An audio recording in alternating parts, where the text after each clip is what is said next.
Hi guys, welcome back to Formula Mano. Today I'm Jebus again. Are you ready for tomorrow? Guys, really? You didn't know? Tomorrow is the 2nd of February. Let's go. As the sun rises over the Circuit de Barcelona-Catalunya tomorrow, Formula One officially enters its most significant transitional phase in a decade. The 2026 preseason tests represent more than just a new car launch. They are the manifestation of 3 years of secret development under a set of regulations that redefine the balance between internal combustion and electrical power. For Ferrari, tomorrow is the moment of truth for Project 678, the internal designation for the SF26. This car isn't just an evolution of the ground effect era. It is a clean sheet design that bears the distinct technical signature of Loexera, marking the first time in years that the Scuderia has moved away from its traditional design silos to embrace a more integrated Mercedes-inspired philosophy of packaging and aerodynamic efficiency. In my view, my expectations are steeped in a mix of genuine excitement and calculated skepticism. While Sarah's arrival signals a much-needed departure from Maranello's often stubborn legacy, I suspect the SF26 will face a brutal baptism of fire tomorrow. I'm expecting a car that is fundamentally fast, but perhaps a bit edgy as they iron out the kinks of the new power unit. Frankly, it's a high-stakes gamble that will either re-establish Ferrari as the gold standard or expose the cracks in their new technical hierarchy. The decision to hold these initial tests behind closed doors in Barcelona is a strategic move that highlights the paranoia currently gripping the paddock. With active aerodynamics and 50-50 power splits becoming the new norm, teams are terrified of high-resolution cameras capturing the intricate details of their moving wing mechanisms or the layout of their revised floor geometries. Tomorrow's focus will not be on lap times or headline-grabbing glory runs. Instead, it will be a cold, clinical validation of simulation data. Ferrari's primary objective for day one is correlation, ensuring that the air flowing over the SF26 chassis behaves exactly as it did in the wind tunnel, particularly given the new narrower dimensions and the reduced wheelbase that the 20 and 26 rules mandate. From a technical standpoint, the most radical departure on the SF26 is the adoption of a double push-rod suspension system, both front and rear. This is a massive mechanical shift for Ferrari, which had clung to a pull-rod rear layout long after rivals like Red Bull and McLaren proved the aerodynamic advantages of the alternative. By moving to a push-rod rear, Loexera has prioritized aerodynamic real estate over traditional mechanical packaging. This layout allows for a much more aggressive Coke bottle shape at the rear of the car, facilitating cleaner airflow to the smaller 2026 spec diffuser. In my opinion, this move shows a newfound technical bravery in Maranello, suggesting they are finally willing to sacrifice legacy designs in exchange for pure aerodynamic performance. Underneath the engine cover, we are looking at perhaps the most innovative power unit Ferrari has produced since the start of the turbo hybrid era. The headline feature is the reported use of steel cylinder heads, a move led by Wolf Zimmermann. While the paddock has traditionally favored aluminium for its weight-saving properties, the increase in the minimum power unit weight to 150 kilograms has changed the engineering calculus. Steel allows for significantly higher combustion pressures and thermal loads, which is crucial when you are trying to extract maximum efficiency from a reduced fuel flow. If Ferrari has successfully managed the thermal stress of these steel components, reportedly with assistance from the specialists at AVL, they could possess a combustion advantage that defines the first half of the 2026 season. However, the 2026 regulations are as much about electrical management as they are about the internal combustion engine. Tomorrow, Ferrari's engineers will be obsessively monitoring the deployment and harvesting of the new 350 kW's MGU-H. The challenge is immense.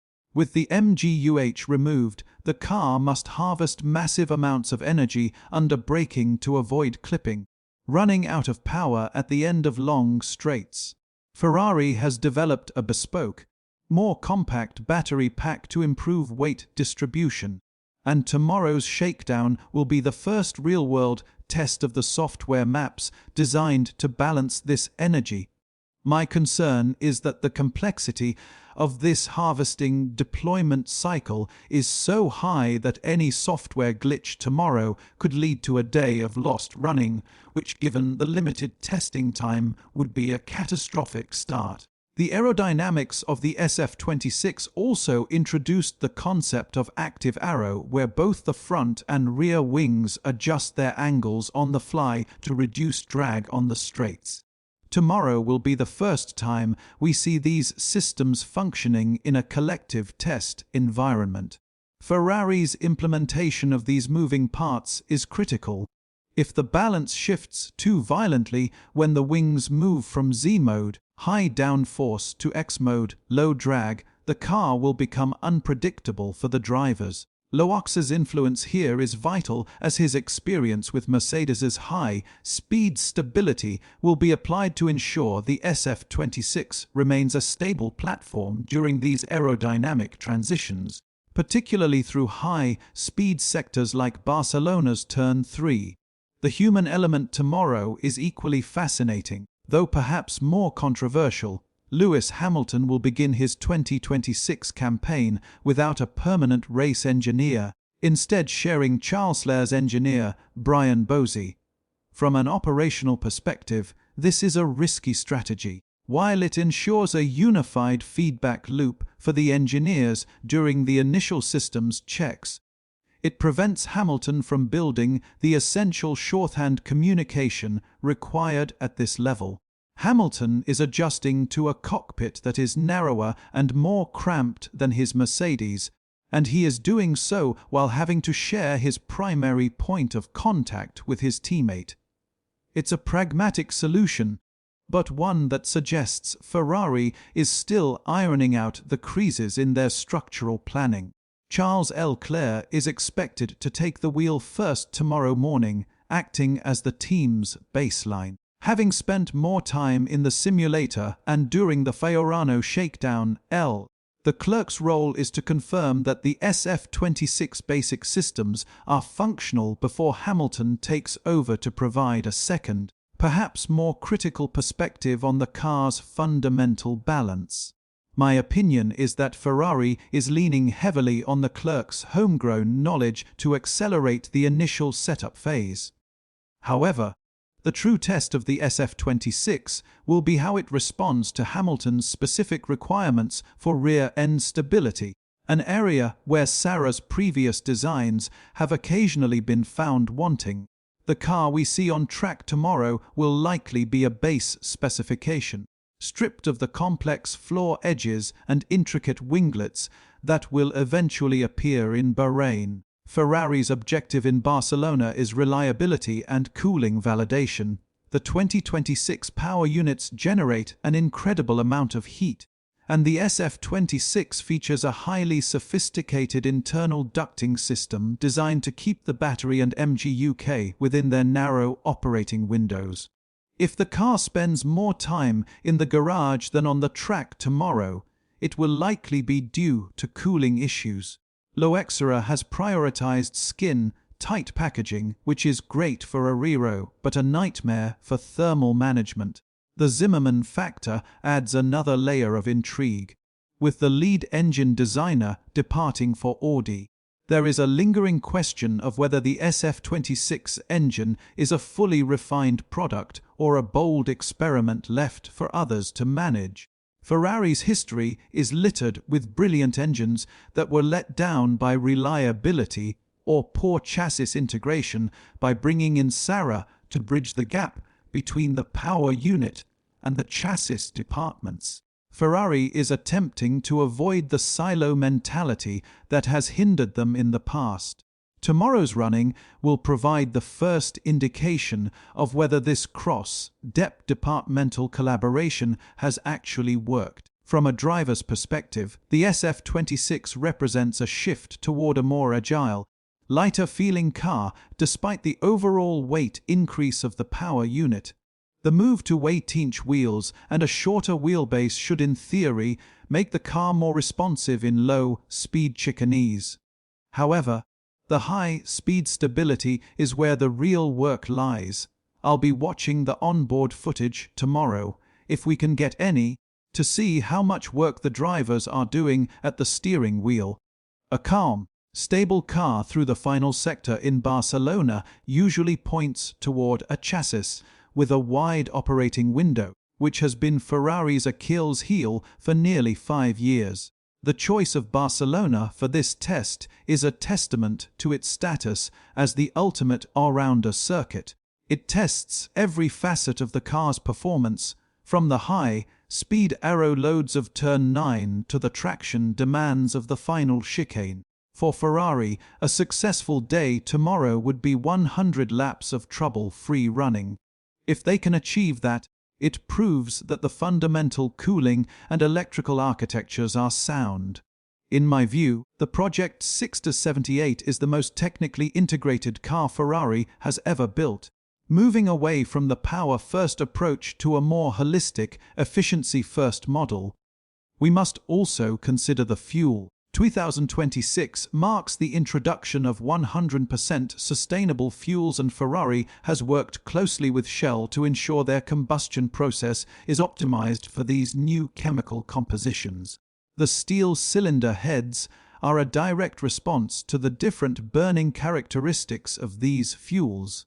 Tomorrow's data will tell Shell and Ferrari if their lab-grown horsepower translates to the track. If the engine sounds crisp and responsive on the downshifts, it's a sign that the mapping for the sustainable fuel is already at a high level of maturity. Weight distribution will be another critical area of analysis tomorrow. The heavier 150 kg power unit and the repositioned battery pack have shifted the SF26 center of gravity.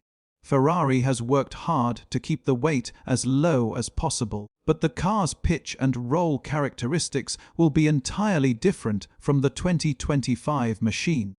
I suspect we will see the car running quite stiff tomorrow as the engineers try to prevent the floor from hitting the ground under the high aero loads of the main straight, a problem that plagued the early years of the previous ground effect era. The internal at Ferrari cannot be ignored as we head into tomorrow.